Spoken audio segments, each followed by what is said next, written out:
The text message arrived at midnight. Sarah's hands trembled as she read it. Her sister had gone public with everything: the secret accounts, the hidden meetings, the years of deception. The family group chat exploded. Nobody slept that night, watching as their carefully constructed facade crumbled. It started with one envelope and ended in a confession that no one in the Brown family ever saw coming. As the judge unfolded that DNA report in a hushed courtroom, a decade of precisely crafted perfection imploded in one heartbeat. The words on that page didn't just try biology, they tried loyalty, love, and legacy itself. Because when the findings said, "not a match," Kody Brown's world, the man America once knew as the proud patriarch of the sister wives, broke into pieces too jagged to ever be assembled again. This is not just another TV show. This is the secret chapter. The one that never made it beyond the cameras. The one that insiders spoke of in hushed tones and that contracts silence. Today we open that envelope. In this documentary, we'll uncover the chain reaction that started with a DNA test and spiraled into chaos. The courtroom confession that stunned even Kody himself. The secret family dispute that forced the truth into public view. The emotional collapse of a legacy built on faith, loyalty, and fragile love. And the fallout. How Christine, Mary, Janelle, and even the kids were drawn into a storm that revealed what the world was never intended to know. But behind the news headlines, there's an even bigger question. One that cuts through every family, every deception, and every secret ever guarded to spare someone's heart. What happens when the truth you prayed would remain concealed finally insists on being seen? And if you believe this has anything to do with a DNA test, wait until you learn who asked it to be done and why they did it now. Because what happened next within that courtroom didn't just question a father's paternity, it redefined the history of an entire family that founded its dynasty on unity and realized the price of truth. On screen, they were invincible. A family unlike any other, bound by faith, built on trust, and introduced to millions as a modern experiment in love. When Sister Wives first aired, America saw Kody Brown smiling wide, arms wrapped around his wives, children laughing behind them. It was a portrait of unity, messy, unconventional, but somehow beautiful. They invited the world into their homes, their kitchens, their shared dreams. Every episode felt like an intimate diary, Christine's laughter echoing through the living room, Janelle's quiet strength, Mary's soft smiles hiding years of pain, and Robin's hopeful eyes, the new beginning. And Kody, always at the center, the charismatic patriarch who promised that love could be multiplied, not divided. But perfection has a cost, because behind all of those smiles and staged dinners, there was something more, a quiet tension the cameras had not captured, but too intense to be denied. The silence that comes after trust starts to break down. The one that conceals in every photograph where one person's smile never hits their eyes. The Browns wore that silence like a second skin for years. There were whispers of money,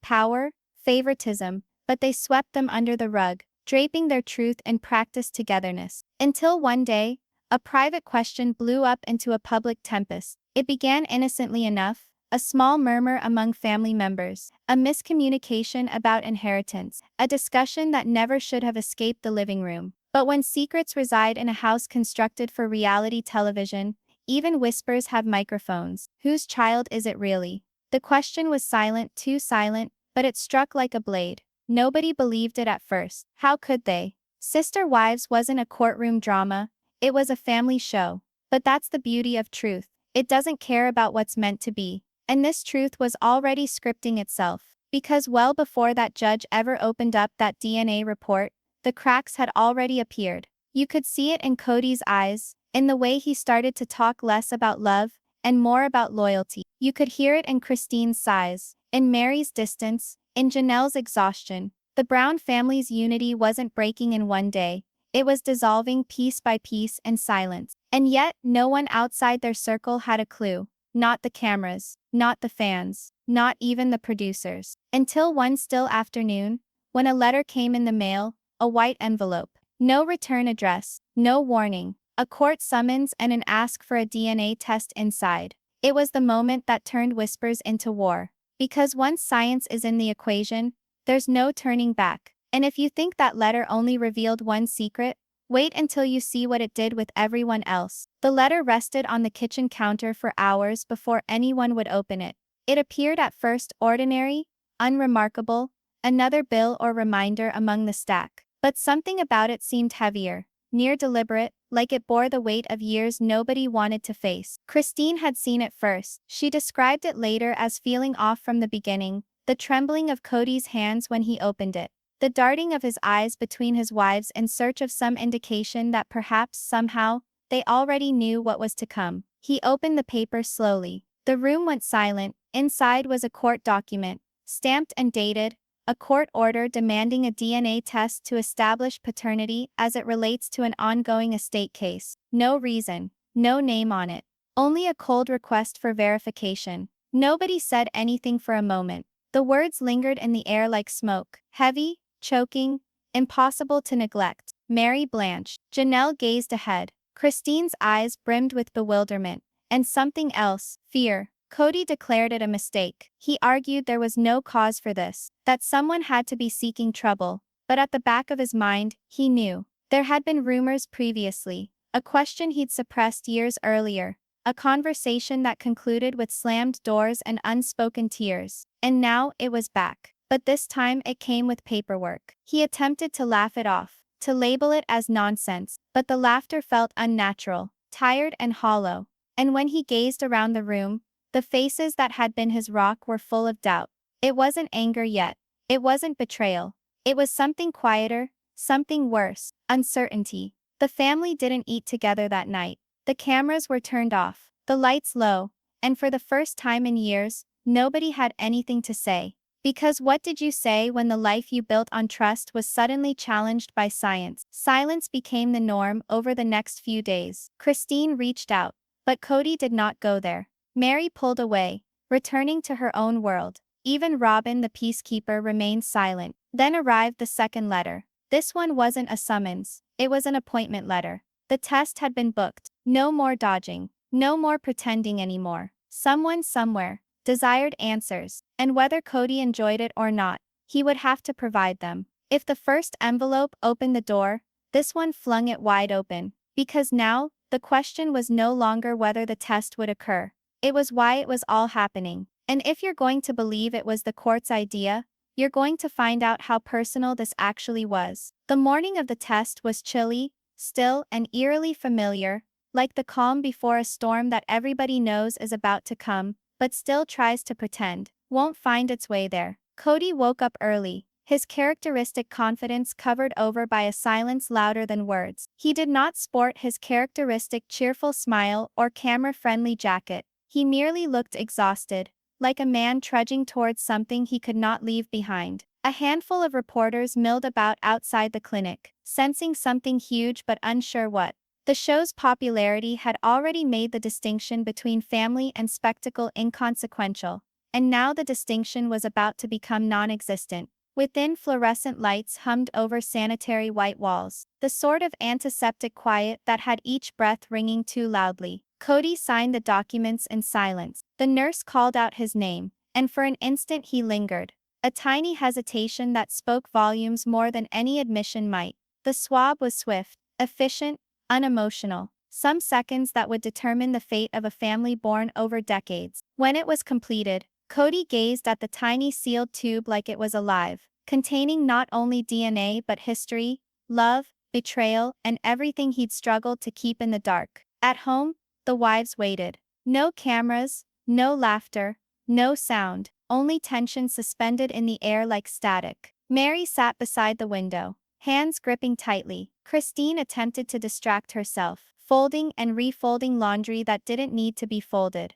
Janelle declined to meet his eyes. Robin prayed silently over in the corner. Everyone sensed the results would be here soon. But what no one realized was that the test wasn't singular. It was plural. Because if one truth could bring down Kody's identity, how many more could be next? During those days leading up to the results, the family started to disintegrate in little ways. Talk turned brief. Meals sat cold, and the long-held conviction that love would conquer all began to ring hollow as a lie they had all been living. Kody attempted to cling to control. He talked in circles regarding faith, fate, and fidelity, but his eyes revealed the terror behind it all. He was losing something much larger than a reputation. He was losing the illusion of certainty. Then, 3 days later, A message came. A knock from the court clerk. The verdicts were in. Nobody wanted to be the one to go get them, but Kody refused. "This is my duty," he murmured, almost to himself. He drove off without a goodbye,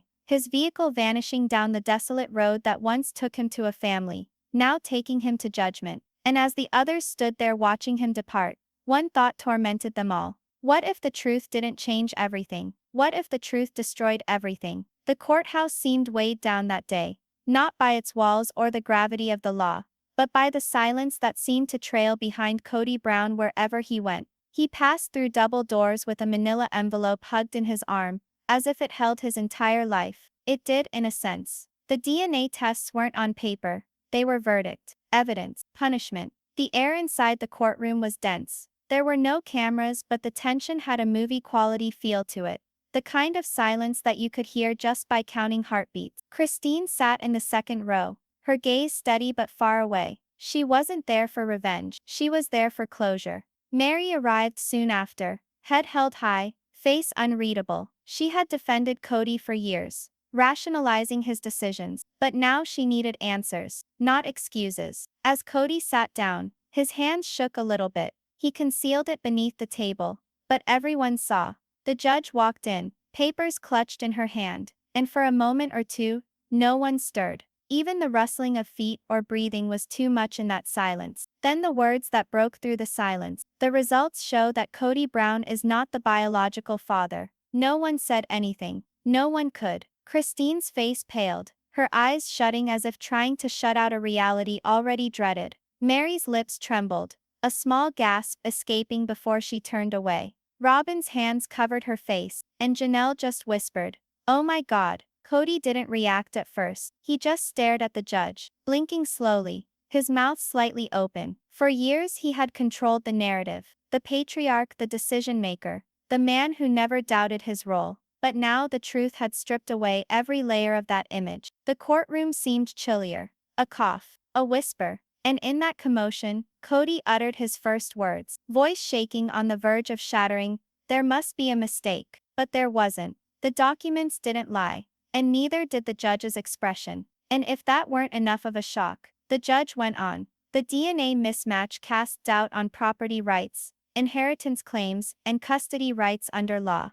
The repercussions had just started. This wasn't just about betrayal any longer. It was about legacy, finances, and identity. Kody's reality hadn't crumbled in an instant. It had fallen apart, piece by piece. Each whisper, every tabloid headline, every secret buried beneath layers of reality TV sheen, all of them began to come to the surface. And as the gavel came down on the desk, marking the close of the session, Christine rose from her seat and left quietly, without glancing back, because she knew this wasn't the end of the hearing by a long shot. It was the start of Kody Brown's unraveling. And if you think that bit of revelation was the knockout punch, wait until you see what ensued when the cameras recorded what Kody did afterwards. Outside the courthouse, camera flashes coated the air in bursts of white light. Wild, desperate, ravenous. The world had waited for this moment, and now it was devouring it. Kody emerged, the envelope still held in his hand like a wound he couldn't bandage. His complexion was blanched, eyes dim,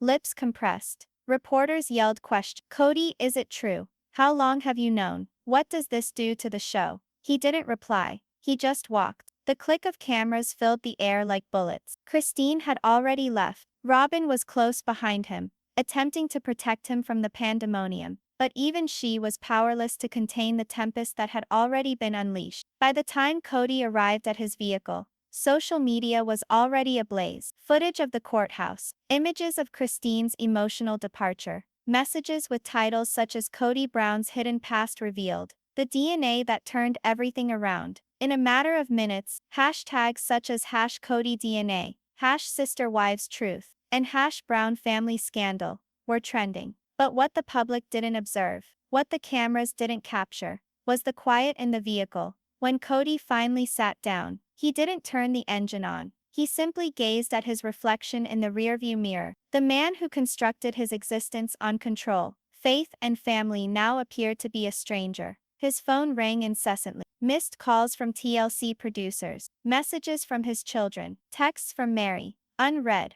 He scrolled for a moment, then tossed the phone onto the passenger seat. His breathing was labored. His hand trembled. He muttered something to himself, too low to be heard, too hurt to be said. At the same time, Christine was sitting by herself in her car on the opposite side of the parking lot, observing him. She had fantasized about leaving his shadow for years, about finally being released. But now that the truth was revealed, it didn't taste like victory. It tasted like grief, for lost years, for a love that was not genuine, for illusion that had held them all together. At home, Mary would not talk to anyone. She remained in her room, going over each memory in her mind, looking for signals she had overlooked. Robin attempted to keep the family together, but even she couldn't conceal her terror, because this wasn't merely about Kody's fatherhood. This was about trust, reputation, and survival. The network demanded answers. Contracts were being negotiated. The producers spoke in hushed tones about whether the family would be able to continue filming after this. But amidst the whirlwind of headlines and legal speak, one thing became apparent. This DNA test wasn't the true scandal. The true scandal was why it was administered in the first place. And that secret, why Kody had been compelled into the test, was soon to be revealed next. For this courtroom reality was only the tip of the iceberg. The actual betrayal was buried way deeper. The truth behind that DNA test didn't begin in the courtroom. It began months before, in whispers and in the room talk the world was never meant to see. It started as a family feud over inheritance. One of Kody's older kids, adult now, married and quietly separated from him, had made a legal filing questioning their dad's money matters. Not for spite, not for fame, but because it didn't add up. When the documents emerged, they revealed an unaccounted $500,000 transaction, money withdrawn from a joint family account that was supposed to go into the children's trust. But the signature on it, it wasn't a match. Everyone at first thought it was just a clerical mistake, until a lawyer working on the case made a suggestion that left everyone in the room speechless. To affirm inheritance rights, we would need a paternity confirmation. That's when the walls of Kody's empire started shaking. He bristled at the suggestion. He described it as disrespectful, unnecessary, a trap. But the more he denied, the more it seemed like he was keeping something from them. Christine, who was already long estranged, was first to consent to the test. She explained it wasn't vengeance, it was truth. In back rooms, TLC producers learned about the court documents. Some encouraged Kody to deal with it on television, smelling ratings gold. Others cautioned it could kill the show. Kody, always obsessed with control, demanded silence. But secrets have a way of leaking, especially when money and pride are on the line. And so the DNA test was ordered, quietly, legally, and without any TV cameras in the room. But word spread faster than they expected. The family's lawyers, the court clerks, even a few local journalists, they all knew something huge was coming. When Christine got the formal notification for the test, she didn't protest. She merely sat in her kitchen staring at the letter, knowing that the reality she'd sensed deep in her belly for so many years was finally pushing its way into the light. In the meantime, Mary learned about it by text, not from Kody, but from a representative in the production department. Her hands trembled as she read it. Despite all the emotional space she and Kody had built up, she still felt there were boundaries he wouldn't cross. But this message informed her otherwise. And as the day for the test approached, Kody became increasingly paranoid. He refused to take calls. He canceled engagements. Even Robin knew it. The manner in which he'd sit, gazing out the window for hours, his mind 1,000 miles away, clutching a glass of water that he never touched. During those weeks, the family that had lived under the tenet of mutual faith and trust had reduced to strangers sharing the same surname. And as the world believed that the DNA test was over paternity, behind the scenes, it was actually about something much more sinister: unraveling of Kody's business empire. Because that lost $500,000 wasn't merely cash, it was evident. And when Christine revealed what she learned next in a quiet voice, it all, the show, family, and Kody's image was given the push past the point of no return. Christine's revelation started with one receipt. Creased, yellowed and all but forgotten, stuck in between dusty tax records she'd retained from their years together. A $500,000 wire transfer to a strange account in the name of Arlie Holding. At first, it seemed like another business transaction, perhaps something related to their reality television show or the Coyote Pass property. But when she searched the name, her heart froze. The account was associated with a Nevada-registered shell company, a firm that had just one listed member, Kody W. Brown. Christine gazed at the screen, her hands shaking. It wasn't about the money now. It was about trust. About understanding that while she'd been raising their children, while she'd been standing up for him in public, he'd been secretly sending money somewhere no one knew to. That evening she phoned Janelle. Her tone was steady, but weighty, as if she'd been suppressing a storm. "Janelle, I think I found something." The two of them met secretly the next morning, perched in Janelle's kitchen, the document laid out between them like a crime scene photograph. They read through every line, dates, signatures, addresses. The more they read, the louder one question grew. Why would Kody move that much money? And why not tell his own family about it? When Janelle reviewed her own statements, the shock ran deeper. A joint account that had previously displayed frequent deposits now displayed withdrawals corresponding to Kody's alleged business expenses. But nobody knew what that business was. Christine's first impulse was to bring it to the lawyers, not for revenge, but for the sake of securing the kids' future. She did. And that's what prompted the court's request for proof of lineage, right of inheritance, and the DNA test that came crashing down. While that, Kody picked up on the change. He sensed the quiet in their words, the chill in their eyes, and the man who had bragged on being in control started losing it. He began to call in the middle of the night, demanding answers, accusing Christine of deceit. But the harder he pushed, the further she retreated. When Christine finally told him she'd turned over the financial papers to the court, he went silent for nearly a minute before whispering, "You've ruined everything." But Christine knew the truth. It was already ruined. She just stopped pretending. By the time the court subpoena arrived for the DNA test, Kody's empire was cracking. Production bosses were in a panic. Lawyers were racing, and the wives who had once referred to themselves as sisters were now on opposite sides of a war that they never signed up for. That was when Mary received a call. Not from Kody, not from the network, but from an unknown number that spoke only one thing. "You think the DNA test is the story? Wait until you see where that money really went." Because the scandal wasn't personal anymore. It was criminal. Mary sat stunned, the phone still clutched in her hand, the voice in her head repeating, "Wait until you see where that money really went." For years she'd been the quiet believer, faithful, long-suffering, weathering the storms with a kind of faith that seemed to be unbreakable. But now that faith felt like a bludgeon that had been turned on her. She opened her laptop, racing heart, and started to look. It was nothing at first, a labyrinth of meaningless figures and bogus company titles. Then suddenly, one thing leapt out, the address associated with R. Lee Holdings. It wasn't in Nevada, it was in Flagstaff, close to one of their former locations. She went there the following morning, by herself. No cameras, no producers, no relatives. The structure was tiny, a simple office unit with darkened windows and one nameplate reading Lee Investments. But when she leaned against the glass to peer inside, what she saw turned her blood icy. Stacked on the floor inside were boxes, dozens of them, marked with names she knew. Brown Family Trust, TLC Partnership, Coyote Pass LLC. Records, files, binders, all spiffily stacked and closed. This was not a fly-by-night business facade. This was a vault.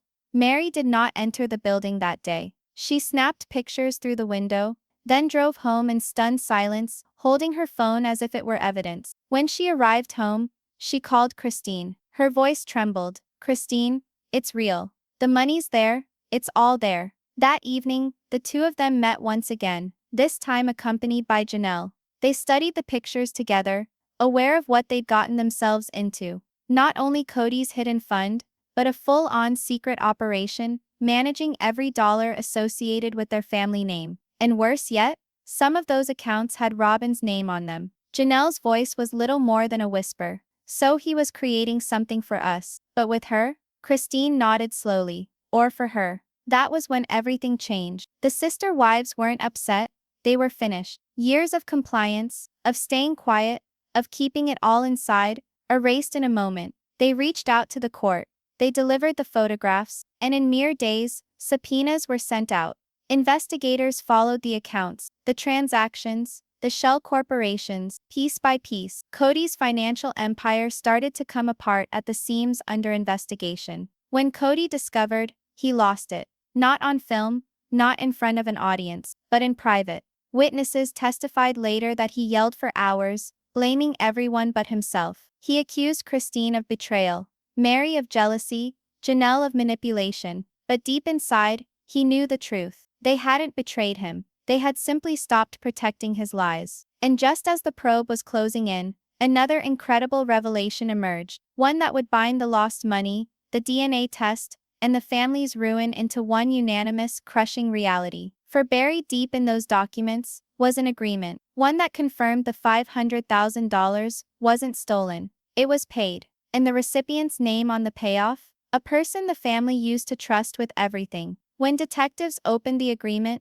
the tension in the room shifted. The pages were stamped, signed, and straight up legal. But the name on the signature line struck like a bolt of lightning. Robin Sullivan Brown. For a second they all remained silent. Even the chief investigator hesitated, rereading it as if his own eyes had played tricks on him. But there it was. A $500,000 transfer sanctioned by Kody himself, moved quietly from the family trust into Robin's personal holding company. The official terminology, personal asset restructuring. But everyone who read it knew what it actually was. A secret financial exit strategy. While Christine and Janelle had been barely scraping by, selling jewelry, paying bills and downsizing homes, Robin quietly amassed the entire Brown family's fortune as sole beneficiary. And the worst of it? The contract was timed while Kody had insisted the family was financially unstable and refused to split profits fairly. When Christine found out the name on that document, she did not scream. She did not even weep. She simply sat back in her chair and murmured to herself, "So that's where it went." Janelle, however, slapped her hand onto the table. "He used us, all of us, to secure her future." And Mary, for the first time ever, didn't leap to his defense. She simply gazed off into space and muttered softly, "I think he was going to leave long before we did." That evening, Kody's phone rang incessantly. Lawyers, producers, journalists. The news was spreading faster than they could keep it under wraps. TLC had already suspended production, issuing a curt statement regarding respecting the privacy of the family. But privacy was gone now. The Brown Empire wasn't a secret anymore. It was a crime scene. Kody phoned Robin in a state of panic. Witnesses described his voice as bitter, urgent. "They found the contract, you have to make this right." But Robin's response shocked him. "I didn't sign up for this type of war, Kody. You said it was temporary. You said it was for us." It was then that he understood what everyone else had long known. The empire he had constructed on loyalty was now crumbling from the inside out. Christine's attorney acted swiftly, filing motions to freeze all Brown family accounts for investigation. The courts concurred. Kody's access was terminated in one night. The man who had once controlled every dollar, every decision, every direction, now sat helpless. He paced his vacant living room that evening, the beat of rain pounding the windows, his mind reliving every decision that brought him to this place. Somewhere between his desire to control and his greed for legacy, he'd sacrificed the one thing that made his name matter: trust. And across town, Christine sat in silence, signing yet another batch of legal documents, gazing out the window and muttering, "This isn't the end of Kody Brown.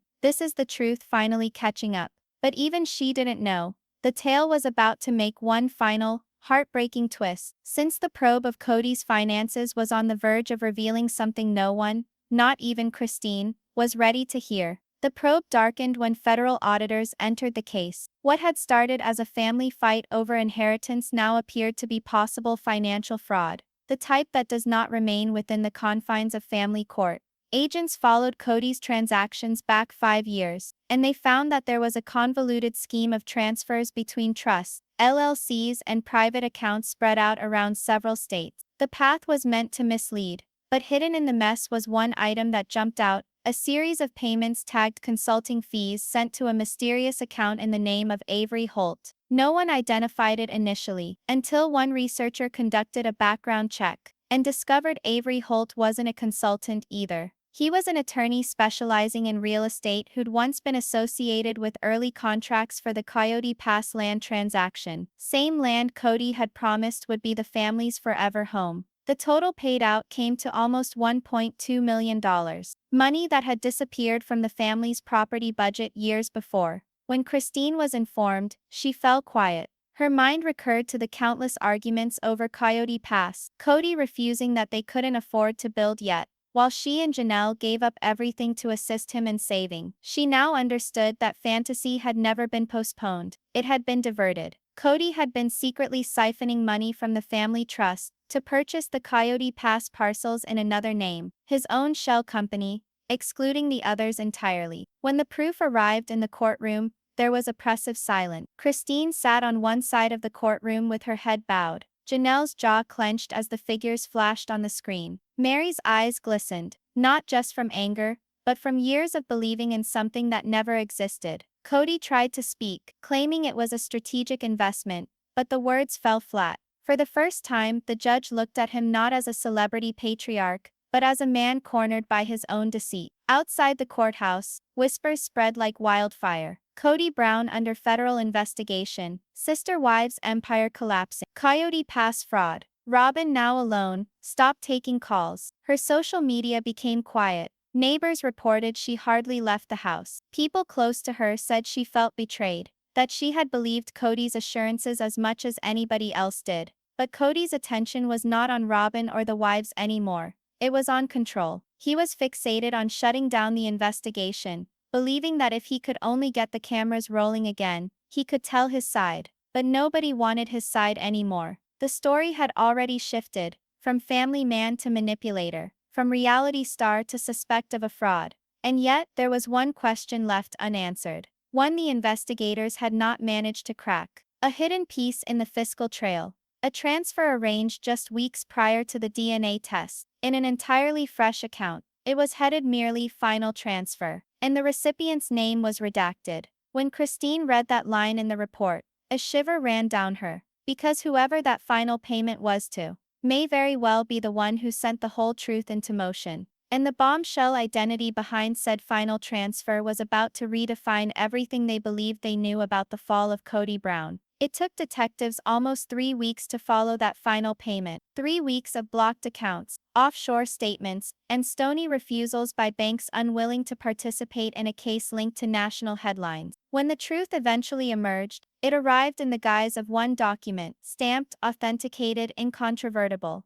The beneficiary of the final transfer was not unknown. It wasn't an attorney or an investor or even Robin. It was one of Kody's own children. The $250,000 payment went straight to Logan Brown, his oldest son, stamped on the purpose line, debt settlement and confidential agreement. The courtroom gasped when the record was produced. Christine covered her mouth in shock. Mary went white. Even the judge was shaken. The attorneys clarified the funds had been wired days prior to the order for the DNA test. Logan had secretly been collaborating with a legal advisor, attempting to inherit his inheritance prematurely, but in doing so he found discrepancies in the family trust. He threatened Kody in private, saying he would take the results to court, and that's when Kody made his last desperate attempt, a bribe disguised as a settlement, a method to shut up the sole individual who was privy to the information prior to everyone else. But what Kody didn't realize was that Logan had already given his discovery to the investigator prior to the payment clearing. The payment cleared,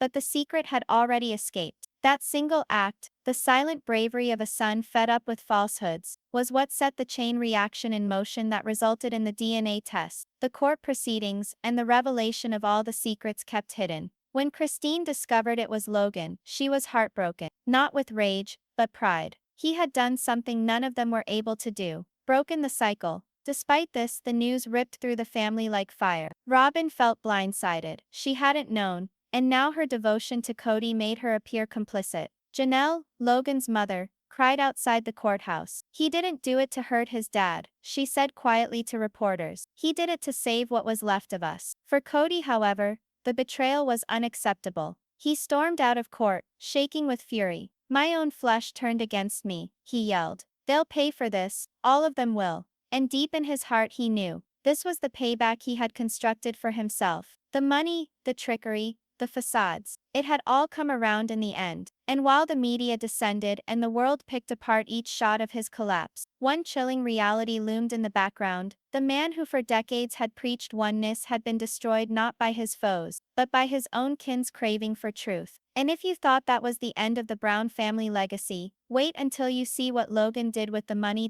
Logan did not keep the money, not a single dollar. The instant the transfer cleared, he put it into a new trust, one with a name that made a statement louder than any interview ever could. The Brown Children's Future Fund. All of that $250,000 was invested into a seed to rebuild what his father had burned. He didn't publicize it. He didn't boast. He simply did. In secret, Logan reached out to his siblings, some estranged, some silent for years, and informed them of what he'd done. I can't change the past, he said softly, but perhaps we can prevent it from happening again. That phone call changed everything. For the first time in years, the Brown children talked freely, without scripts, without cameras, without fear. They told stories about what it was like to grow up within their father's empire. The control, the contradictions, the pressure to perform as the perfect plural family. Many of them admitted that they'd quit watching the show years ago because it no longer seemed real. When Christine learned of the fund, she wept. All those years she had prayed for healing, and it was not of the courts, or of revenge, but of the next generation finally refusing to bear their father's errors. Us all began to rebuild in quiet ways, but Kody's world continued to crumble. The investigation remained open, and the media attention became vicious. All the clips from previous seasons, all the monologues regarding loyalty, love, and leadership, were being replayed with sorrowful irony. The man who had previously professed to be guided by divine unity was now the embodiment of deception and collapse. TLC formally ended his contract. The Sister Wives franchise was put into an indefinite hiatus. Robyn left their mutual home, taking her children along. Mary sold her house and fell off the face of the earth. Janelle, for the first time in years, cracked a smile in public, not because everything was mended, but because she was finally free. And Kody? He went silent. No interviews, no statuses, no statements, just a man surrounded by the ghosts of everything he'd lost: family, wealth, and the fantasy of control. Meanwhile, Logan started working with non-profit legal counselors, assisting families through joint property disputes. The irony was not lost on anyone. The son of the most well-known polygamist patriarch, now assisting others in staying away from the agony his own family suffered. When a reporter finally contacted him for comment months later, Logan stated something that quieted even his detractors. "My dad always said our story was about faith and family. Maybe it still is, just not the way he meant it." And with that one sentence, the story changed once more. This wasn't merely the breakdown of a man, it was the resurrection of a legacy, retold by the same people he once sought to dominate. But even as it looked like peace had finally returned, there was one final detail still haunting the tale, one last thread police hadn't tied up. One deposit, one account, one unanswered question. Because when investigators followed the Brown Children's Fund money trail, one surprise payment showed up, not from Logan, but from someone who had vanished years ago. A person whose return would resurrect all the family believed was long buried at last. The payment, however, was made by a name no one had uttered in years: David Preston. To the rest of the world, that name was meaningless. But to those who'd lived within the Brown family circle, it had a haunting heft. David was Robyn's former husband, the fellow who disappeared when she married into Kody, relinquishing custody and slipping quietly out of the public eye. Suddenly his name was linked to a $50,000 deposit straight into the Brown Children's Future Fund. No note, no call, just the payment, clean, confirmed, and unaccountable. When news of the story leaked, social media erupted. Why would Robyn's ex-husband contribute to a fund tied to Kody's financial crisis? Was it blackmail? Guilt? A threat? Or had someone falsely used his name to avoid detection? The investigators reopened the case pronto. They followed the routing numbers, searching for connections between David's accounts and the big money trail alluded to in Kody's financial scandal.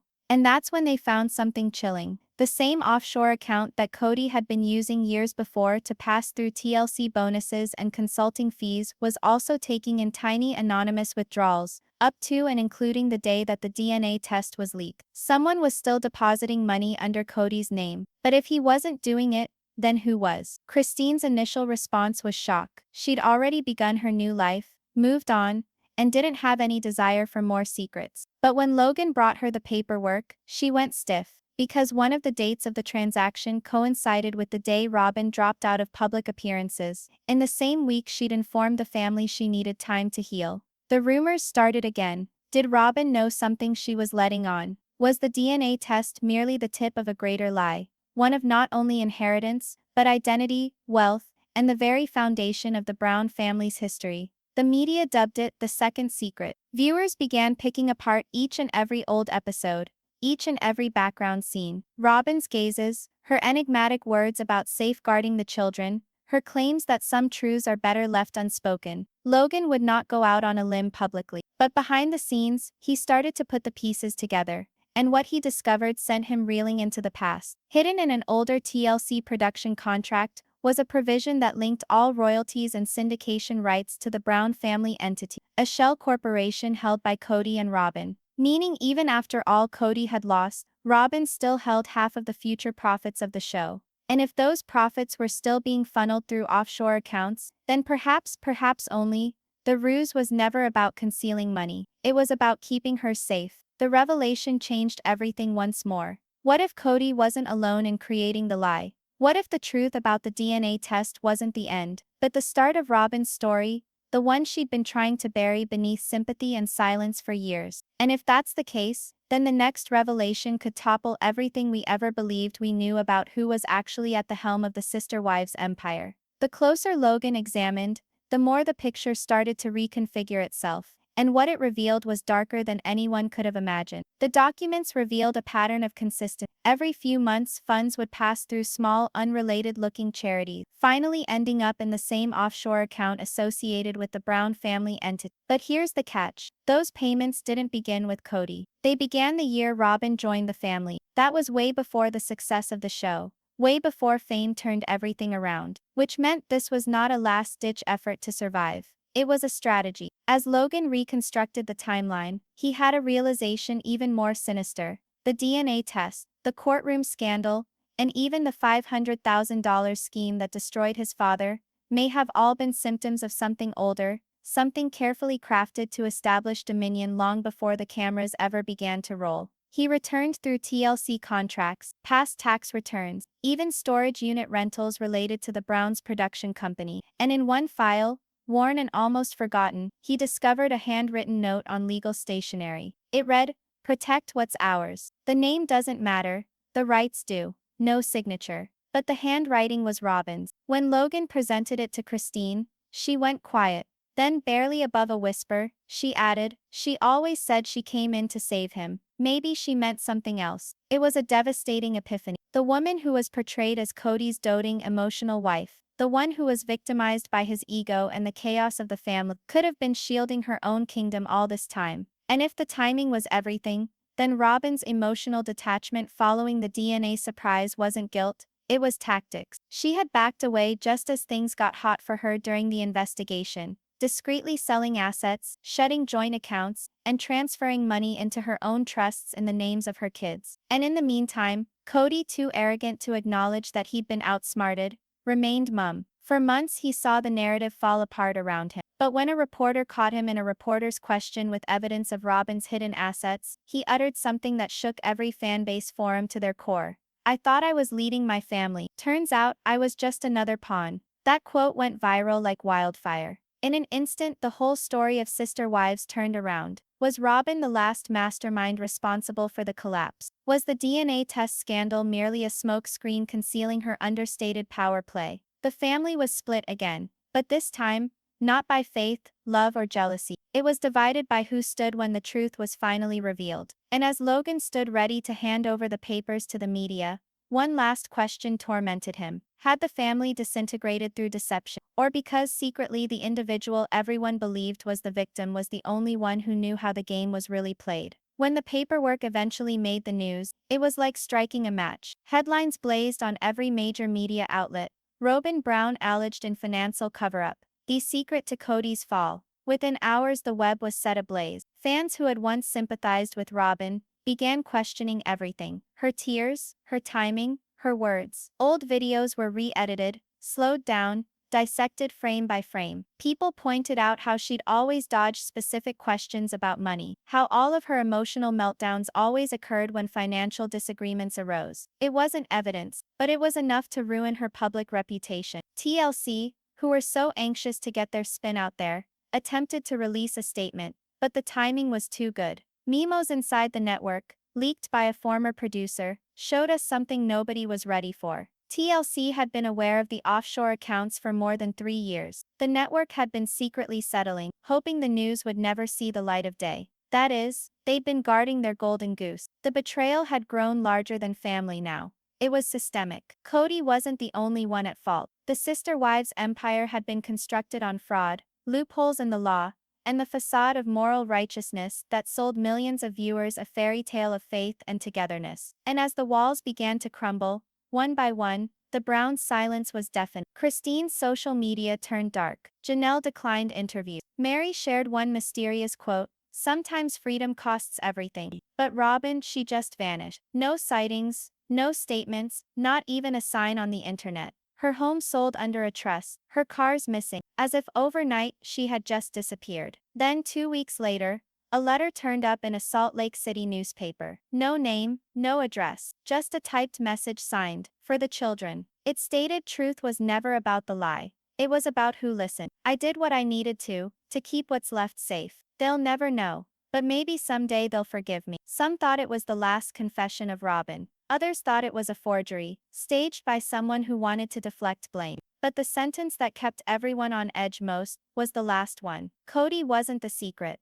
He was the distraction. One sentence flung open every wound, every hypothesis, every unanswered question. If Kody wasn't the actual secret, then who? And beneath that question lay an even darker possibility. That the actual mastermind behind the whole sister wives' empire, the money, the manipulation, the narrative, was still out there watching the mess unfold, pleased that everyone had their sights on the wrong guy. Because as the investigation widened beyond the family, one last revelation was ready to rock the story for good. One that would remove the scandal from the Browns' universe, and into the hands of someone who'd been quietly controlling the whole thing since the beginning. It started with a file that wasn't meant to exist. One former TLC accountant, identified only as M, stepped forward with what he called the missing ledger. Within that document were email threads, transaction logs, and breakdowns of royalties that constructed a very different image of how the sister wives' empire functioned behind the scenes. The ledger uncovered an invisible partner, not Kody, not Robin, not any one of the wives, a quiet executive who had been listed only as Consultant F.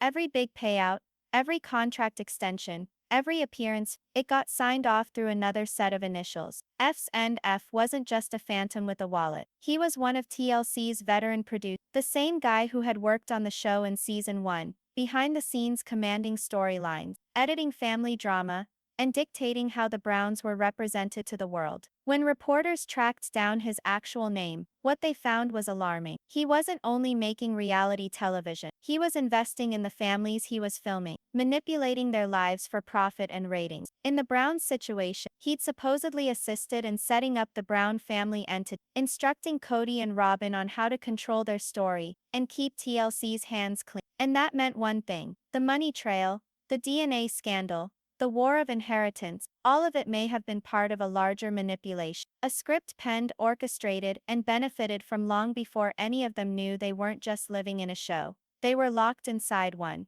When Logan read the leaked paper, it knocked him over like a chest punch. For years he'd blamed his father, then Robin, then himself. But now it was obvious. They were all pawns in a grand production, constructed to never have an ending. All scandal had been recorded, every meltdown made money off of, every secret withheld until it could be the next season arc. Even the court trial, the so-called breaking point, had been covertly recorded by unofficial cameras provided by the production company. And suddenly all made sense. Kody's silence, Robin's vanishing act, Christine's mysterious tweets about freedom. They weren't hiding from one another anymore. They were hiding from the machine that had made one of the hacked emails, purportedly from Consultant F to a TLC executive, stated, "If the family breaks, the story doesn't die. it evolves. The audience loves collapse. It's human. As long as we control the edit, we control the truth. That sentence would become notorious. Because it wasn't a TV comment, it was a control confession. The Browns weren't a family, they were a brand. And every tear, every lie,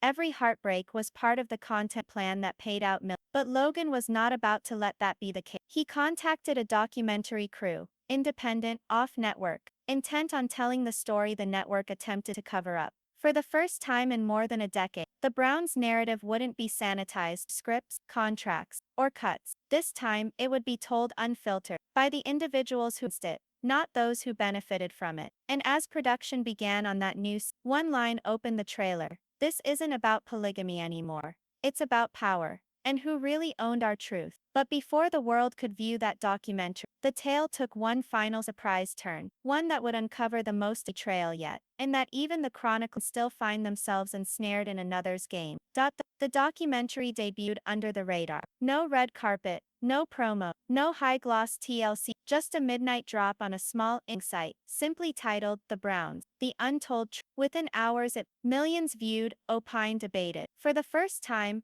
audience witnessed the untampered truth, jerky home video, unseen court document, tearful recordings never intended for air. And above it all, one voice bore witness. Logan, steady, fractious, but unwavering. He talked of legacy's burden, of seeing his family ripped asunder, not only by faith or ego, but by cameras that make genuine agony to enter. He spoke of nights spent without groceries, despite having their faces on billboards. He spoke the truth, all the cringe-worthy, off-the-cuff bits. And yet, something was not quite right. At the end of the documentary, after credits, one last line flashed on for just a second before it went to black. Edited and produced by F Production. The same name, the same letter, the same shadow that began it all. It hit Logan days after. The documents, the leak, the finance, all of it which had provided for this independent, it all led back to the same who'd masterminded the Browns' star-made demise. The machine had changed yet again. What was intended to reveal the had turned into the show's next season. The family had dodged the camera, only to be shot again under the guise of, and in that creepy epiphany, Logan finally realized the story would never conclude because the world did not want it. Humans didn't want peace. They needed drama, resolution, emotion, the next turn. Each truth turned into another episode. Each recovery turned into another hook. And the loop fed itself perpetually. Logan concluded them with one last monologue, captured in silence, standing outside the house where he had grown up.